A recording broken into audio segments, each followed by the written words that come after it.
এই দেখো বাবা কত সবজির বেচন নিয়ে এসেছে পিচকি পিচকিগুলোকে, এগুলোকে আমরা এখন লাগাবো।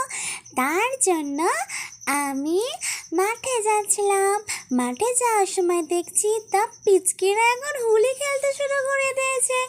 আমি মাঠে যেই তড়িঘড়ি করে চলে এসে আমিও হোলি খেলা শুরু করে দিয়েছি। দেখো কিভাবে খেলছে পিচকিরা এখন।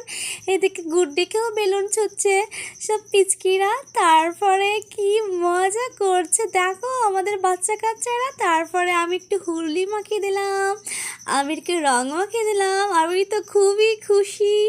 এদিকে গুড্ডিও চলে এসেছে আমার মাকে রং মাখিয়ে দিতে। মা মা একটু রং মাখো বলে রং মেখে নিলে প্রণামও করতে পারো গুড্ডি। দেখো যাকে যখন যাই সে কোথাও প্রণাম করে যায় কিন্তু আমাদেরকে। তারপরে এদিকে ওই পাড়ার গান চলে এসেছে, আমরা এখন গান টান দেখছিলাম। তারপর ঠাকুমাকেও একটু রং মাখিয়ে দিয়েছি। ঠাম্মি